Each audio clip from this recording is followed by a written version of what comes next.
On the road of life, Sam and Maddie both work hard to make ends meet. Sam's a manager at a retail store. Maddie heads up human resources. They're both trusted with very important responsibilities. They put in well more than 40 hours a week, often 50, 60 or more, but without a dime of overtime because outdated rules say they earn too much to qualify for time and a half. Sometimes their long hours break down to being paid even less on an hourly basis than the minimum wage. Overtime regulations for white-collar workers are out of date.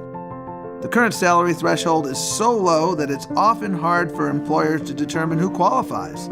That's why President Obama directed the Department of Labor to update the rules, making them simpler for workers and businesses. Now millions of Americans will be entitled to overtime pay when they work extra hours.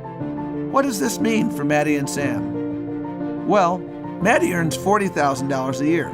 Since that's below the new threshold for salaried white-collar workers, she qualifies for overtime pay. Her employer must choose to pay her time and a half when she works overtime, or raise her salary above the new threshold. Maddie always works hard to meet the needs of her employer, but without a bump up to the new salary level, now working extra hours equals extra pay. To meet the company's needs, Sam's boss shifted some of his workload to other employees. Now Sam doesn't have to work more than 40 hours a week without being paid more. This extra time away from work means extra options for Sam. He'll have more of his own time to spend with family or pursue other professional interests. That's the new overtime rule from the U.S. Department of Labor. It's a win-win for workers like Maddie and Sam, helping ensure that workers who should receive overtime pay get paid for their extra hours.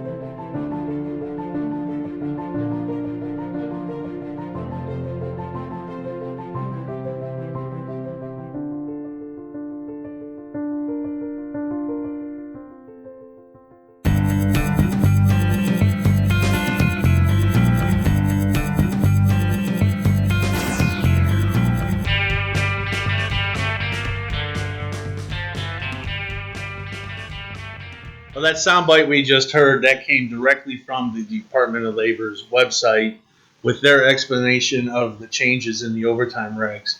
I'm here with Rick, Cliff, and Kellen, and I am sure that we all have a little bit of a difference in opinion on what we just heard.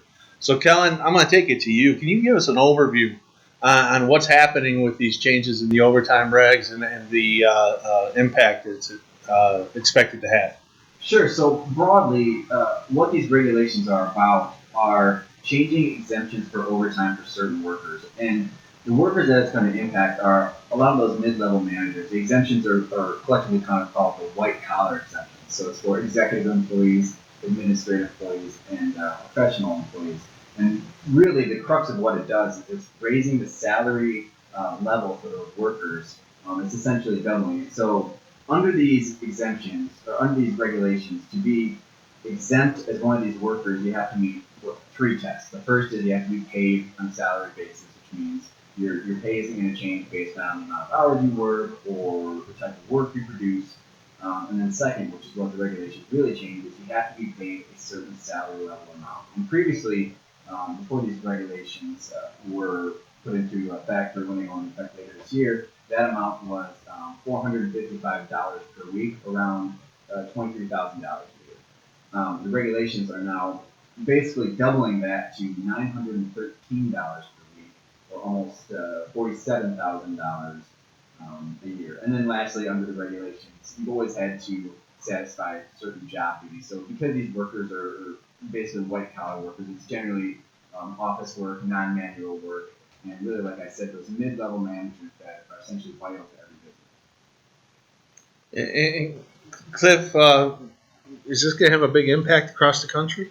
I don't think there's any doubt. I think it's going to change the landscape, and everybody who does business with a manager who's not making $47,000, $48,000 a year has got to start looking at everything on the table, whether it be reducing people that are managers in the past to hourly wages and saying, hey, by the way, we're going to have to either demote you essentially back to an hourly position, or we're going to have to completely reassess how we're going to pay people. I mean, this is a big change. Are you, as a small company, going to be able to stay in business? Do you have to cut benefits? So I think as as a economic standpoint, it is a big deal to a very large component of the small business associations, small businesses, large businesses who don't necessarily have that much money in a profit sense. So we're looking at a lot of doors and a lot of people scratching their heads being open because this is a significant change in how we do business as usual across the board of different industries. So it sounds like some businesses are actually in danger right now.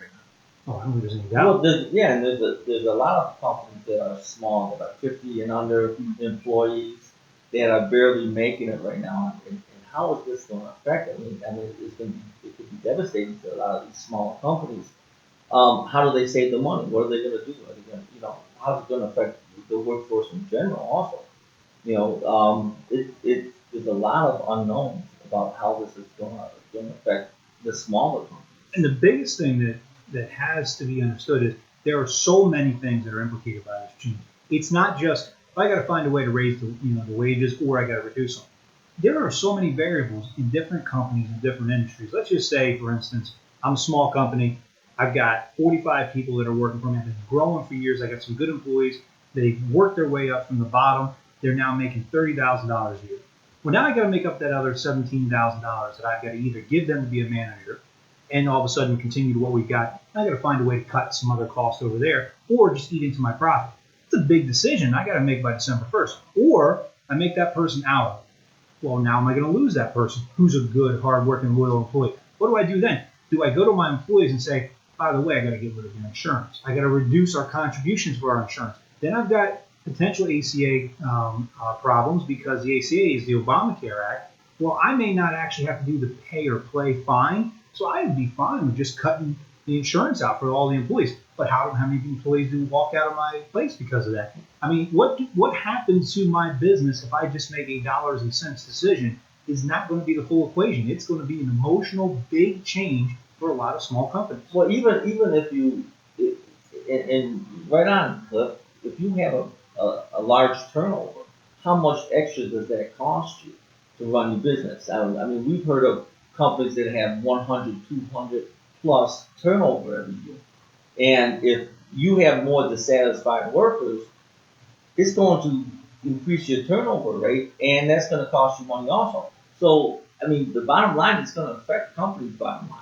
Yeah, and the retention issue is a big part. If we're going to try to pay people more money who are in a middle management position, essentially, who are making less than $47,000 a year, that may seem great on the surface. But in order to pay for that, there are a lot of companies that are going to look at the dollars and cents, whether they're big or small, whether they've got investors that are looking at the bottom line, or whether they've got their own pocket that's going to have the bottom line. And they're going to have to look at cuts to everybody. So your take-home pay as a rank and file employee not affected by this legislation could be affected significantly. It could be $1, it could be $2. It could be the reason why you've been wanting to make some changes. And now you can hide behind this. And this would be not really hidden, but a real reason to say, guys, bucking out everybody. Sorry, we've had significant changes and we got to do it. And in contract negotiations, that's going to have an effect because now you're talking about another cost. You're talking about possible strikes. Because, in fact, if you look globally, there's been a lot more strikes over the last couple of years. But if you're looking at that situation, you're going to have a dissatisfied workforce. You're going to have productivity loss. You're going to have a lot of things that are going to squeeze the company one way or the other. I mean, it's just like having a bag full of water. You squeeze it at one end, it's going to come out the other side. There's no way of getting around it. And the problem is this is not one of those changes where they said, you know what we're going to do? We're going to go ahead and increase the rate of pay over the course of the next 5 years or 10 years, like minimum wage. We've been looking at a lot of minimum wage changes, and in Michigan and other states, Oregon, things like that, they have incrementally changed it with a big announcement for the big raise that doesn't go into place for a while. This is going in December. Okay, we're going to more than double how much people have to be paid in order to be exempt, and we're going to do it in just a couple months. That's not a lot of time to react. And when you have that type of knee-jerk reaction and fundamental change in how you pay your people, you're going to have chaos or friction. Right, or people are going to make less, or they're just going to reduce their hours. You get 40 hours, And what's the possibility of people moving up the ladder? Yeah, and we talk about that. Right, yeah. Especially people who are not coming from the floor. A lot of people come to middle management working hard on the floor, knowing that they can improve their line of life, but they may not have a college degree.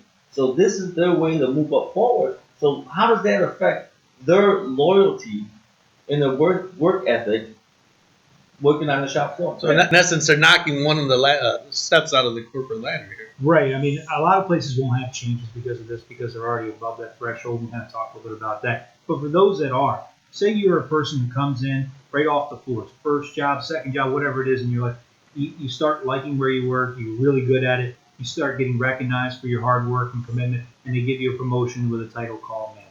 And you're out there doing a great job. It's your first opportunity to start learning how to be successful within that industry. And you're going to start getting people watching you to say, that's somebody who's a high riser. That's somebody who can be in this company. Now what happens to that person? We're paying you $35,000 a year. You were making minimum wage when you came in. You worked yourself in here for 5 years. That's the kind of person you know, man, woman, whatever it is, and they want to work there. What happens to that person? Do you now cut out in some industries the opportunity to rise from the bottom to the top and just say, forget about it, we'll just make them hourly, and we'll start bringing in managers from the top level? And those are your engaged employees that you want to keep engaged. Like you were saying earlier, it might be just an exit strategy once they realize that these things are happening. Not just that. That's a person I look up to when I start. Hey, that guy started where I'm at now. I'm not liking my wages. I don't like really the conditions. But if I work hard, that lady, that guy, they came up the ladder. They did it. I could do it too. Maybe that's why I'll stay instead of taking another job. Well, there's a certain level of respect and appreciation for those mid-level managers. Like you said, it's something that the hourly workers look up to, and they're the employees that the employers really rely on to do a lot of the work. So think about how those conversations you can with those managers when you're making these cuts and deciding what to do. Okay, now we're going to have you punch in and out. We're going to track your hours, or we're going to cut your pay and do that. Like you said, it's really going to raise the level of satisfaction. And then the employer's also going to have to look at largely their entire pay tier structure from the bottom to the top, because a lot of times that salary, those wages are dependent on paying the lower level workers. Yeah, and also there's a lot of the workforce now, more and more, they have work from home. Part of the week or all of the week. Now, how do you track those people? There's already huge issues in terms of worrying about tracking telecommuting. With technology obviously becoming more pervasive in how workers are working on a day-to-day basis. How are you going to, if you're now having to record the hours for these workers who are used to answering emails on their phone, taking calls on their phone, working outside of the office, and now you have to tell them they have to work from 9 to 5 X number of days a week. How are you going to track that additional time? And now you have to worry about the DOL coming in or a lawsuit saying, okay, they were working this time, and now you have a lawsuit, or now you have an audit, and they were owed these wages. Yeah, think about it. I mean, that's a great point, guys. If I'm making $40,000 a year, and I work at like a call center, and they say, you know what we really need you to do is come in here 3 days a week, make sure everybody's doing the right job, check to make sure everybody's good. But quite frankly, you can check everything on your laptop as far as productivity and who's doing what, and you can make phone calls, get your job done. Go have some flexibility. Take care of your family. Go do things you want to do. You're fine. You're a manager. You're exempt. You've got a lot of supervisory duties that are just technically able to do anywhere you want. And you say, that's an awesome opportunity for me. Now I've got to put $7,000 and change on the table for you. And we're saying, no, we're tight. We're thin. We're not going to be able to do that. We can't really know whether or not you're taking that phone call, or we're going to have to change the way your flexibility was. So your flexibility before was just do it when it needs to be done. Now we got to track it if we make you an hourly employee.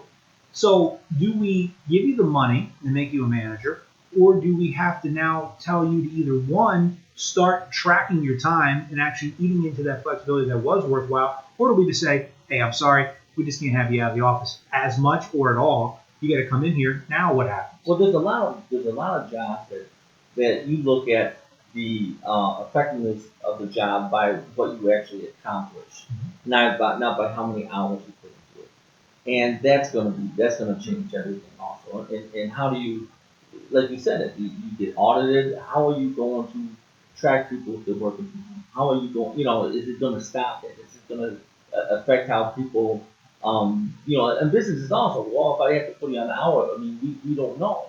Because some businesses you have to make snap decisions on how you operate, and that's going to change. And that's one of the things that has changed dramatically because of technology. And Don and I see this all the time, is that email, that telephone call that happens at 9 o'clock, 10 o'clock at night, when you've been gone from the office for 4 or 5 hours. That is an important component. You can't just let that go. You have to make that answer. If we all of a sudden have this situation where we don't know whether we're going to keep you around at that management position where you can make those quick decisions and make this place run, we got to do a bigger analysis of how we run our operation. This is not a dollars and cents issue. This is an operational review that a lot of places are going to go through. And some places are going to make decisions that are going to be not so happy, not just for that guy that's affected by the salary issue that's come to this. It's going to be, well, what do we do? Can we cut ahead and go ahead and say, I need $8,000 more for this person. We really need them. We like this. We're going to give you the raise. Tell them, you can have an employee who just all of a sudden loses their job or has their hours reduced or has their benefits reduced to pay for it. Because at the end of the day, there is a cost factor that you can find that money somewhere else. It's either in the owner's pocket or somebody else's pocket. Well, there's just only so much money to go around. So you're going to have to find these extra dollars somewhere, whether it's, so you take that supervisor, you cut their hours in half and you hire someone else. Or, like we were talking about earlier, maybe you cut benefits. It's something you might have to do. These rules are going to really impact those small and medium-sized businesses. And like Cliff was saying, under the Affordable Care Act, if you're a certain size of business, you don't have to necessarily offer health care.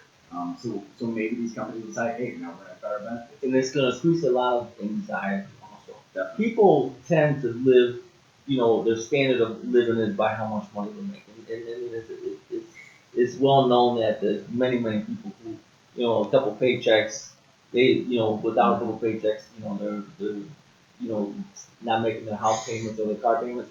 So how is this going to affect the anxiety level also? And how does that increase in the anxiety level affect their work, their job? I started laughing when you were saying that because we were talking earlier about the actual video that intro came from. And in that intro, they actually talk about how you can have your life back and show a picture of a guy going to get a second job. Now, where's the work-life balance in that? Right, now the employee loses those hours or loses those wages. Now they have to work 2 jobs. How does that help them out? Can you guys tell me what the DOL means by offset bonuses and what they plan on using with those? What they're going to do is if you have a non-discretionary bonus, in other words, it's not one of those ones at the end of the year the company can take back or decide if it's higher or lower. If you have a bonus, and this is a change, it used to not be this way. Right. If you have a bonus at the end of the year or midterm or whatever it is that is mandatory, you can take into account that bonus into your salary adjustment to see if they hit that threshold. Up to 10%. Up to 10%, yeah. And the problem is, you can't just pay them and all of a sudden give them a giant bonus and defray your costs. Right. The thinking is, here's what you can do. Pay the person a bonus. I understand it's going to be tough if you have one of those guys, near the $40,000 range, but they're right there. Go ahead, keep the money, work that money throughout the year, see if you can invest it and make more money off of that, and then pay the bonus at some point in time during the year so that the present value of how much that money's worth. So that is a big change because it used to be you couldn't do that. Of course, it doesn't really offset the doubling of the DOL standard, but it is something that can put people that are close over the hump. Or give you a transitional. And ultimately, it might not be that helpful because it is 10%. 10% of $913 and you have to pay it. I think it's the limit is quarterly. Is the longest you can go without paying those bonuses. It's money, but it's not huge sums to make up that salary basis difference. Is there anything staying status quo? The job duties test. That's probably the most important thing that's staying the same. Most employers, I think they should know. It's important for them to know that you can't just call a worker, a manager, and then pay them a salary and say, "Hey, they're exempt. We're good to go." They have to have certain job duties that correspond with that title, whether it's overseeing employees, non-manual work related to running the business, like making purchase orders, accounting, finance, HR, things like that. All that stays the same. Yeah, the bottom line is, and this is still today, and this is not going to change. If I were to get somebody, hire them, say, come on in, I'm going to pay you $70,000 a year, now go work that machine over there all day, every day, 7 days a week, 10 hours a day, I still got to pay them overtime. Right? Even if they're $70,000, $100,000, $500,000 a year, you can still come back and get overtime. That won't change. So you still have to do your assessment on whether or not the person actually is somebody who first meets the criteria to be a manager and secondly is paid. And what you're seeing is over the last several years, there's been an initiative from the Department of Labor, and you've seen a lot of litigation on this issue. Hey, you call me a supervisor. The job title says supervisor. I don't care what you pay me for, but that's not true, and that's what they're attacking on the first end. Now this is the back end, which is, okay, now we're trying to settle the score on the issues of who is and who isn't. Now we're going to find out, even if you are, we're still going to make you pay those people. Well, and there's a lot of question marks, especially once we have labor activity or we have any organizing campaigns. There's a big question mark about who actually is management. So this is going to force companies to really reassess, their management teams. Are they management? Are they not management? I mean, it's been a headache for us over the last, how long about? Well, that's been a fight we've been having on union campaigns for the last 2 years or more, but it's getting increasingly more difficult to define a supervisor. We had a case with some foremen who was the supervisor of a supervisor of a supervisor that the board still wanted to say was part of a bargaining unit. And but what happens also is when we have those issues, now companies have to pay attorneys to come in and try to clean that mess out because there's going to be unfair labor practice charges and all kinds of requests from the NMRA or the NLRB to satisfy these questions, which takes a lot of many hours to figure out. I mean, we've had how many subpoenas, Bob, over that one campaign? I don't even want to count them. Yeah. Well, it's almost, and this is kind of interesting, though. Think about it. It's almost a dovetail. What we've seen in legislation from all sides. You look at this, you're cracking down on who is or isn't a middle manager. Then you see the issue with the National Labor Relations Board where they're trying to really focus on who is and isn't, and we'll figure that out after an election's done. It's almost like we don't need any supervisors, I guess, evidently, to run a business, is the question. And if you are going to have a supervisor, you got to pay them a ton of money. So why have them in the first place? Why have middle managers? Why have that rung in the ladder to go up? Let's just have high-level executives making all kinds of money, and then everybody else is below making whatever the Department of Labor says you have to make, or whatever the minimum wage law says you have to make. And there's a social contract for everybody. And it's basically a redesigning of the workplace from some administrative decisions, and it's a big deal. And you know what? It's kind of reversing the effect that the law has been specified that it wants to create a bigger middle class. It wants to help people in that middle, realm. And if what you say happens, then it's going to push wages down. It's going to be very little in the middle. It's almost a no man's land. Yeah. Think about you go trench warfare. Yeah. You have one side, which is the management side. They're on this side making this much money. There's no doubt about it. They're high level executives, and then you have the workers, and there's nothing in the middle, and it's difficult to transition through that. And it makes it more of a us against them atmosphere, which creates all kinds of other problems. And the unions aren't going to back down just because this new rule's out.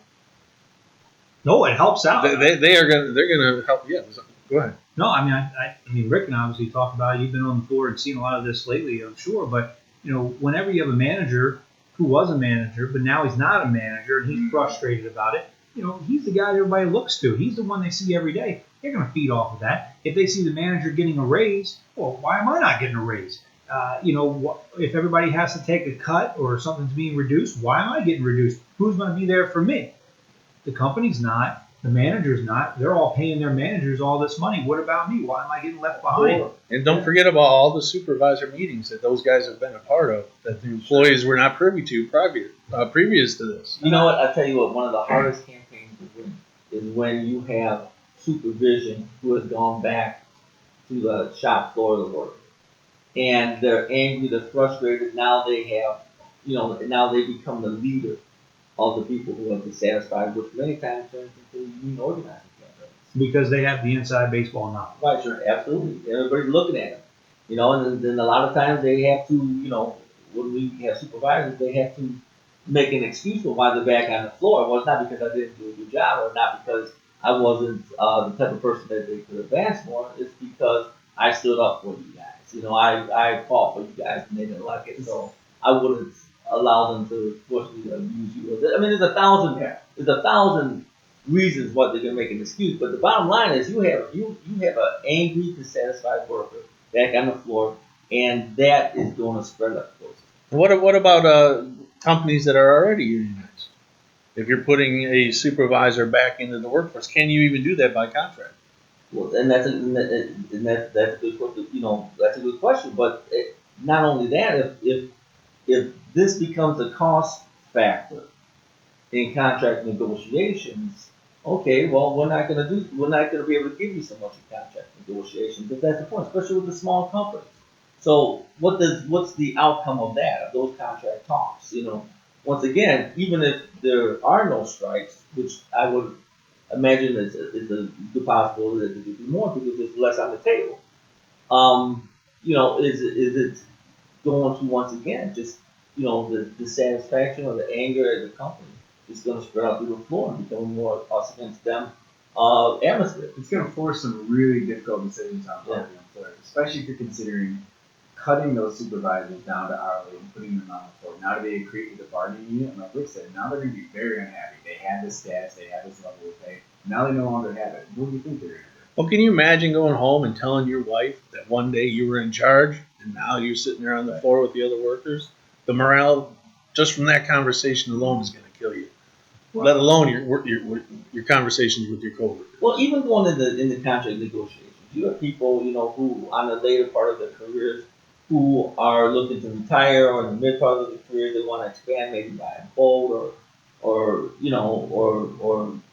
start enjoying the fruits of their labor. And some people on the beginning stage who might want to start growing a family. When you have that anxiety and those questions, well, are we going to have a job? Are we going to be making more? Are we going to reduce our hours? Or how this cost is going to affect us? That anxiety is going to build. It's never a positive thing. Anxiety is never a positive thing. Think about this anxiety from this angle. There could be situations where you have a unionized workforce where you had a direct supervisor who now they're making 30, they're making 35, and they said, we're just not going to be able to put you up more. They talked to the union, they had a good relationship, and said, hey, let's just, put this guy in a position in the union, or let's open up a spot, he's got an opening over here, put him back in there. And that could work out fine at some place, no doubt about it. It's probably not going to be an issue in every place. But imagine the guy who is your frontline supervisor, and he's a jerk. And I mean, he's been cracking whip for the company. I mean, he's the guy that's going out there and got things done, and he's pushed the buttons, and they come to him and say, I got some bad news. We're going to, probably keep you the same, but we're going to put you in the union with those guys that hate your guts. Because we've asked you to do all the heavy lifting for the last 5 years. You might as well put a crooked cop in prison, man. or take the whip away from my lion. Yeah, exactly, yeah. Good luck. I mean, here you go. This is going to affect, according to the government, 4.2 million workers. And they said that this, over a period of, 10 years, will increase wages by $12 billion. So where's that come from? Right. Where is, yeah. Well, and the question is, how many secondary workers is this going to affect, as we were talking about, because of the cost reductions and benefit reductions or whatever companies are going to have to do to be able to stay in business and to comply with this law. Well, with that $12 billion in mind, let's talk about the long-term effects that you guys see that this will happen over. Well, I mean, I think from my standpoint, the biggest issue that we're going to see is the short term and the long term. The short term, you're just going to have a lot of chaos, and you're going to have a lot of employers do some decisions that are going to be both good and bad, and you're going to have friction in the workplace, and you're going to have cost savings that are going to be bad ideas that are going to cause long-term decisions to everybody, whether it be management, whether it be profits, or whether it be loss of benefits, or just a complete catastrophe. The long term, what's going to happen is the market's going to adjust, and people are going to adjust to this. And in 10 years from now, you're going to have a completely different working landscape, and this is going to be part of that landscape. But I fear that middle ground opportunity for people to grow isn't going to be as strong as it was before. The non-professional, non-college employee is going to find it harder and harder to get into the managerial ranks from the bottom up. And that's a significant curtail to, I think, a lot of groups who are just looking for an opportunity to succeed in a good, safe environment. It's going to take longer to get there, and it's going to be hard to work. And I think that's going to be negative. That's just what I see. And I think that for the first few years, anyways, it's going to lead to stagnated wages. I mean, you're looking at 4.2 million workers that's going to affect how that's going to affect wages in general with these cost cutting measures that companies are going to have to take. So I think that's going to be in effect until the market adjusts to it. Yeah, I think those are both excellent points. I mean, one thing that employers have to keep in mind is this is effective December 1st of this year. You have 6 months or so to make huge monumental changes to your workforce, whether what you're doing with these individual workers, how you're going to structure your pay for other workers. That is, the short-term immediate impact. Another thing that I wanted to point out too with this is that starting in 2020, this salary level is actually going to increase every 3 years. So in the long term, you're going to have to look at these bumps, whatever they're going to be, every 3 years going forward. Now they're going to be based off a certain percentage of wages in the country and things like that. So you should have more time to see them coming than this. But that's going to lead to a lot of changes for employers going forward. Well, I mean, the difference is it used to be 12 years ago was the last time we saw changes. Yep. That's not going to happen. It's every 3 years. Every 3 years, starting in 2020. And it's not going to go down. Yeah, so No. so companies are going to have to look at their long-term growth strategies and to use that 3 years, every 3 years as a bump, and Yeah. calculate how they're going to be able to pay their employees, Right. expand, or many other factors. Yep. You know what's coming. You're going to have to make changes. Because this is another hit on a life code if you think about a business. And when you're in a business, you have so many options. And in order to make profitability, you're going to go through cycles. You're going to have good cycles where things are great, making money hand over fist, and then you're going to have the lean times too. When the lean times come, those employers right now who say, it doesn't matter, I'm paying my guys way over this. Yeah, well, you're going to have a lean time. Well, here's what you can't do. If you're over 50 employees, you can't avoid Obamacare, and you have to make a decision. Am I going to make affordable care, or am I going to pay the pay or play? Okay, well, that's off the table now. I can't just simply cut insurance and not have any issues there. So I've got to have that. Okay, well, I'll just reduce wages for my rank and file. Well, no, because what we're seeing is federal minimum wage is probably going to go up. State minimum wages are definitely going up. So to a certain extent, that's not going to be an option. Well, maybe I'll subcontract my work. Well, you better watch out because all of a sudden now subcontractors are under the gun and they're saying, no, those are your employees and you're going to have responsibility for any of the problems. Okay, well, that might not be on the table. Well, I'll tell you what I'm going to do. My middle managers, I'm going to hire 4 or 5 more guys to be middle managers, and I'm going to work them in a certain way so it's profitable. Well, no, really, you can't do that because you have to pay them so much money, it might not even work. So it's just another lifeboat off the boat when the lean times come. Well, that, and also if a company has 60 employees, okay, well, we're going to have to cross-train everybody, make sure that everybody's doing the work, and we're going to reduce the amount of employees, and we're just going to have to really ride the rest of the workers. Mm-hmm. Or To use make it technology and right. lay them all up. Or use technology. Yeah, in fact, I was reading in McDonald's, in the Wall Street Journal the other day, where McDonald's is talking about automating, automation in its restaurants. What we talked about before, especially with a lot of these government agencies, we're seeing a systemic change in how the workforce is structured. Like I said, from independent contractors and subcontracting to mid-level managers and more. Cliff, we had a talk with the NLRB about some of the moves they're making not too long ago. Yeah, I mean they're making dramatic changes over time in their own system. Yeah, I mean even themselves because of their cost-cutting issues, they just ran out of money essentially, and they were being forced in a memo to do things a little differently and look at the costs. So I mean, including working from home. Yeah, working from home. Well, how are they going to report their hours? Well, they're not supervisors. But no, I mean, that's true. You're right about it. A lot of these guys that are looking at professionals, things like that, they can probably do that and get away with it. But it's a reality that you have to, as an agency or an employer, I mean, these things are impacting everybody. I mean, you have to have, at the end of the day, you have to have so much money to pay everybody. You got to make a profit. And consumers aren't going to pay so much. So even when the board sits there and has to make these changes because of fiscal constraints, it makes you wonder how employers are supposed to react to the cyclical changes when they can't do it any better than what some of these employers are doing. That person we talked to was not happy. No. I think it was even to the point to where their office supplies were really reduced. I mean, they shrunk the size of their office. They made mandatory work from home. Absolutely. He was not a happy camper when we were talking to him. You mentioned unemployment. Do you think that's going to have an effect? It could. I mean, absolutely. Everything's on the table right now. I don't think there's any options that aren't on the table, but we're going to see the opportunity for unemployment potentially go up because you're going to have 4.2 million people in their salaries. And we're talking again, not everybody's going to have to make a change that's going to be dramatic for their company. So let's not overblow it as being, it's going to stop the economy. But we have to be realistic. There could be a portion of that 4.2 who don't have a job, or there could be people who are going to pay for and have underemployment or something of that nature. So does this then force more people onto the unemployed roll? Yeah, absolutely it could.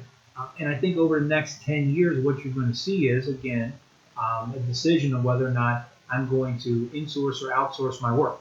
Am I going to outsource it to someplace else to get the work done because of this? And then that leaves less jobs on the table. And I think one of the biggest things, you mentioned it earlier, was about the first one when this law comes into effect, was December 6th, first, okay. I think it's really important. A lot of companies, they stagnate their process as far as understanding what the laws and the changes are, and they wait to the last minute, or they wait till it's too late, and then they get some charge. So I think it's very important that companies understand that they have to start looking at the process now, and who would be affected, what changes they're going to have to make, the personnel and financial decisions they need to start making them now, because they're going to get caught up in the quagmire if they don't. Couldn't agree more. It's something that they have to do immediately. 6 months is not a lot of time to be making these huge structural changes and looking at like the entire pay structure of the organization, large or small. Right, and you guys were telling me that you have some companies who still are calling you, clients of yours, who still are calling you saying, well, do you think this is going to affect? And you have to explain to them, well, it is going into effect. It's a done deal. Yeah, it's not a maybe. Yeah. So, so many companies are in denial. It's just like a lot of these labor laws you can see over the last year, 2 years, who have been coming into effect.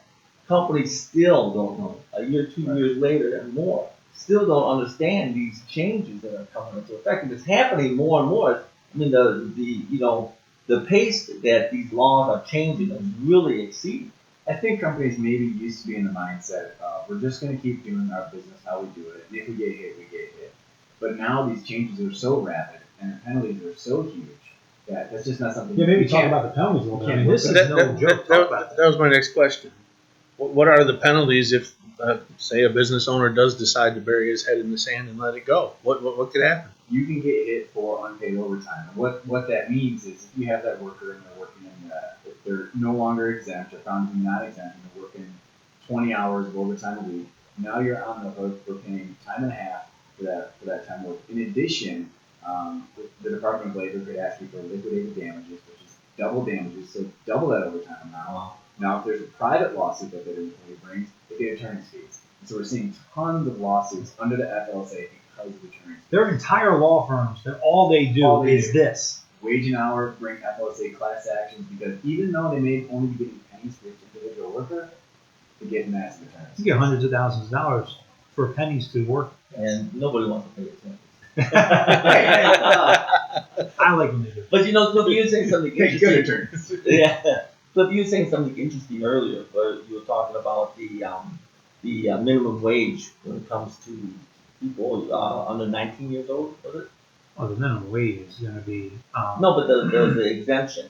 There is an odd exemption in the Fair Labor Standards Act, and what essentially happens is under the federal laws there is for children under 20 but above 16, there's a quirk where you can pay them $4.25 an hour for the first 90 days. In other words, a training period, and that in certain states is not trumped by the state's minimum wage laws. Some states have laws that say you have to go above that. Not every state does.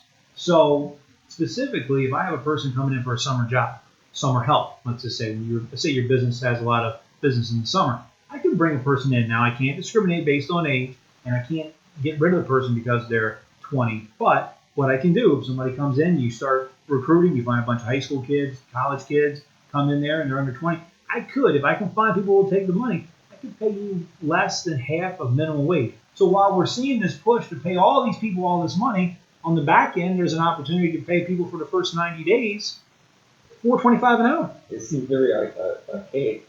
And in Michigan, because we're based in Michigan, Michigan doesn't have an exemption. No, in Michigan you can have it. So, one of the places you can go, obviously, if you go to the summer shops and stuff, you might notice you have a lot of young kids that are from around. You also have a lot of kids that come from overseas for the summer. It's just something you can do. You can pay them $4.25 if somebody who's 20 years or older. They're doing the exact same job standing next to them. So they have to be at least minimum wage. But the bottom line is it's an odd exception, and there are lots of exceptions in these rules. And what's going to happen is, I know about this exception. You guys know about the exception. Not a lot of employers know about the exception, but I can guarantee you this: when you don't have any more options, you will find the exceptions. You're more prone, and that's what I fear is whenever you create a problem for a business to stay solvent, they will look for a solution, and then they'll use it until they can't use it anymore. So until that loophole is closed, I wouldn't be surprised to see people using more young people who aren't really invested in the company. But to be clear, on their 20th birthday, they have to bump them up. Yeah, under the fair. That's true. You can't fire the person because they turned 20, and you have to bump them up. But there are a lot of quirks about overtime for minors. There are a lot of interesting little loopholes that are out there, and I wouldn't be surprised if employers start looking at it because you do see a bump in a lot of industries in the summertime. And why not recruit in places where you might have an opportunity to get some of these kids? They come in there, they work. If you have a high turnover ratio anyway, what difference does it make? I'm going to have somebody come in there and work. They're going to work 60 days and probably say, it's not for me. Well, in every big city, they have programs to try to get the kids, that are in high school jobs for the summer. I mean, every year there's big pushes for that to get the kids off the streets and get them doing something productive. And I think that's where a lot of these employers might, in the future, start looking at, marketing for summer jobs. Yeah. Well, I mean, what you're going to see, like Cliff said, is businesses trying to find ways to survive. And what these rules and changing regulations for all the different government agencies, they're putting pressure on employers to adapt, and they're going to have to make difficult decisions. Well, and the interesting thing is, you have to think of the big picture. This $4.25 an hour for 19-year-olds and younger isn't just for the summer. I'm just using that as an illustrative. You can hire them in December. Let's say you have, the holidays come around and you get a bump. Well, you can hire some people, and if you happen to get people 19 and under, and you can hire them then. What essentially is going on then is if you can get enough people to take lower wages, and you can hire them for less than 30 hours, then what you're going to do is you're going to be able to avoid some of the pay or play Obamacare requirements because they're 30 hours or less. There are just a lot of ways to try to cut corners here and there that affect everybody because the more people that are on the exchange, the less that they have other insurance options, and those options might not be as lucrative as you might think for some people and some families who are being pushed onto it because they're trying to cut corners. You got some people that are 19 years old. They're going to be still on their parents' insurance and covered, so they don't need insurance. So that saves the company money. Even if they're up to 26, you just see that for every issue and problem that is solved, there's always a way to try to get around that problem, and some of them aren't really that great. $4.25 an hour is not a great wage. No, but with that reduction in the hourly wage for the younger workers, if it's not exempt by state law, might make up. It would definitely push the overturn rate. Yeah. Sure. Ultimately, Or the cost of it. Ultimately, a lot of these changes are making it more difficult for small employers to do business.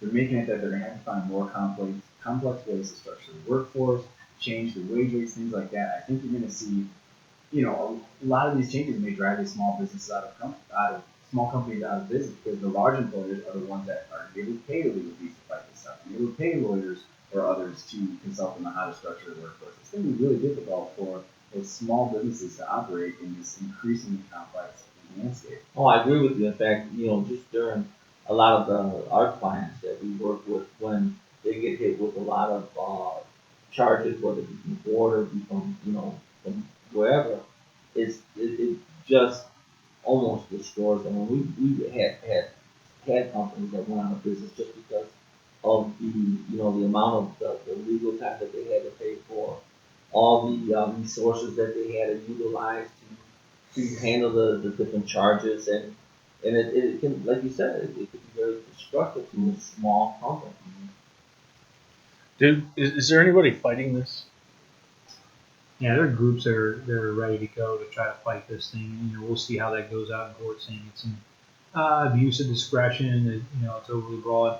I don't know how that's going to resolve itself out. It doesn't appear on its face that that's going to be successful in the short term, um, because I think once this thing rolls out, unless there's an injunction somewhere, this is going to be the way it plays out. So, Obama's going to take this to the end of his administration. Oh, without a doubt. I mean, there is an opportunity where if you have a new president and a new legislature, they could override this. And because it is a government agency making these rules, the Congress can always say, hey, we disagree with what you're doing, change things completely. But is that going to happen? Will that happen? You can't rely on that. But is he done? Has he got more coming down the pike?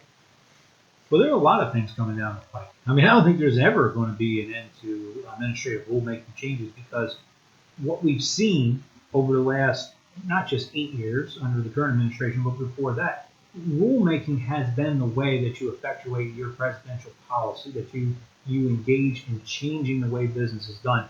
What we've seen specifically in this administration, however, has been a reassertion of the authority of the federal government into everybody's workplace from two different directions.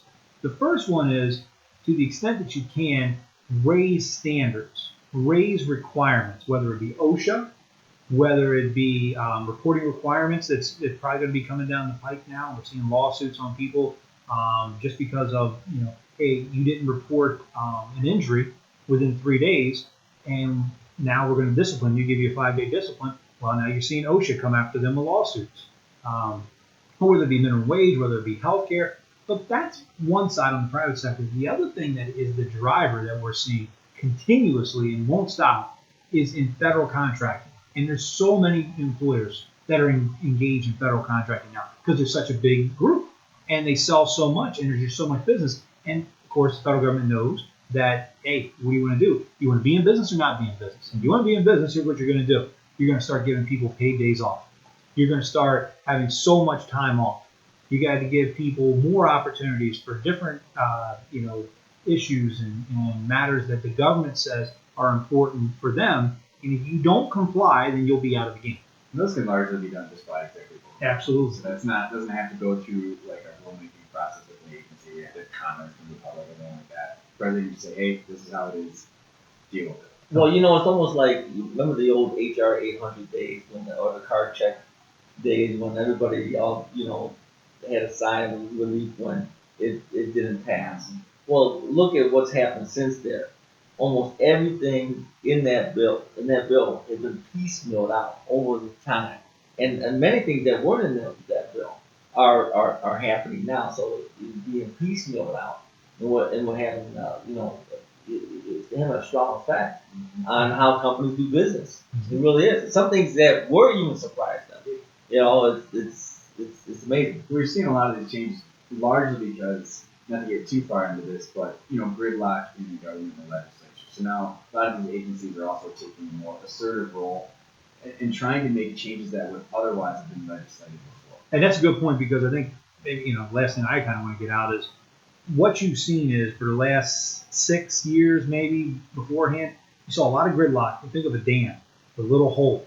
And once that hole got pushed through, the whole thing broke. And what you're seeing regulatorily through since we really started implementing Obamacare, the administrative agencies have just opened the floodgates. And there are so many changes coming down. I've never seen this many changes. Every day there's a new regulatory issue that's significant that nobody who doesn't do it for a living, as far as law, can keep track of. And that's what you have to understand, is you have to keep revising your handbook, because everything that you might think is consistent with common sense and business practice 25 years, and you're correct, is potentially no longer valid. So it's not just changing how much you pay people. It's how you can literally discipline and tell your employees what they can and can't do. It's big. Yeah, even recorded meetings or cussing at your supervisors, and I mean it's hard to keep track of, because the changes are happening so fast, and that's why it's paramount for companies to really start taking a hold of what's going on and the changes coming up in December, and really dissect your how it's going to affect you. I mean, for us to keep up, we have to monitor it every day. Corporate leaders have to start doing the same thing. now's not the time to put their head in the sand. They have got to wake up. And I think between us in the room, the consensus is they're not waking up. And there can be a lot of damage happening here real soon if they don't open their eyes. Well, it's amazing how many people, how many companies and people in management don't even have the concept that this is coming down with money. They don't have any conception at all about what's getting ready to happen. Well, we gotta wrap it up. Hopefully next time we'll have better news for everybody. But this is a reality. This is really happening. So I think it's real important that people pay attention and prepare themselves for December 1st. Rick, Kellen, Cliff, thanks for being on the show. Thank you. Again, my name is Bob Carroll. I'll see you next time on PSLabor Talk.